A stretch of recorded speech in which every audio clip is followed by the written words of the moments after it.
ba ni Tita Chris na nandito ka? Hindi na. Parang nakita kayo kanina eh.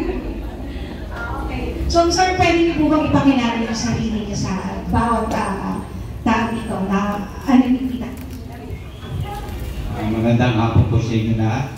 Ako po si Roland Abegas po, taga Marikina. Ako po yung fiancé ni Christy Berta.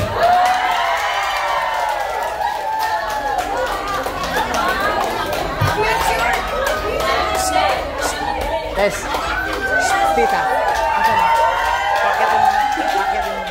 Okay. Ngayon nyo naman nakilala si Kuya. Wala daw. Wala. Sino Tita. ngayon lang nakakilala kay Kuya? Nasa baba. Pogi. Actually, hindi rin siya pinakilala sa amin ni Tita Chris. Ngayon lang. Actually, wait lang natin na. Kasi hinahanap yung isang taong may birthday, hinahanap pa. Saan kaya siya nagpunta? Ba naiiyak? Naiiyak! Oh my goodness, parang hindi natin alam na mahihayin si Tita Chris. Sino bang dito, nakakaalam na mahihayin si Tita Chris? Hindi, di ba? Kasi alam niyo mo ba? Walang yan. So, nakakakilala kay Tita Chris. So,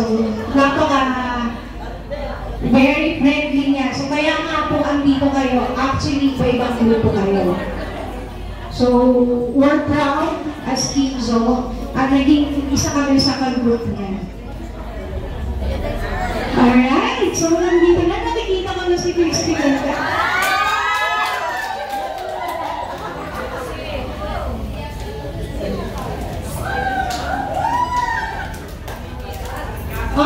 Wait lang. Bago natin tawagin si Tita Chris, so siyempre kailangan i-define daw siya ng magandang bongga-bongga.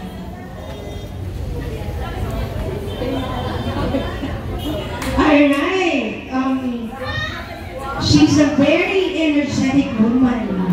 Beautiful, young at heart, a very outgoing person, and most of all, she has the knack to call as Miss Congeniality, as she enjoys the company of others and she's easy to get along with. Oh, meron statement kasi si Kuya dito bago pumasok si Naiiyak ko.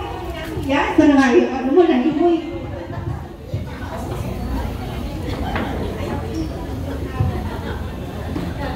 Christy Berta, ano yan? Nandito na ako.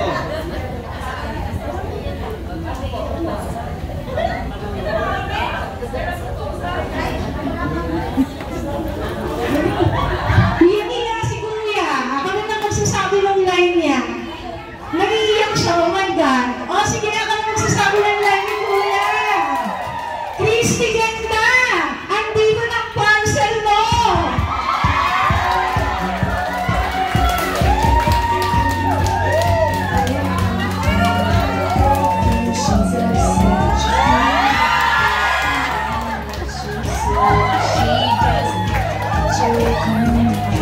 Let's all welcome Miss Christy Alarcon Dominguez.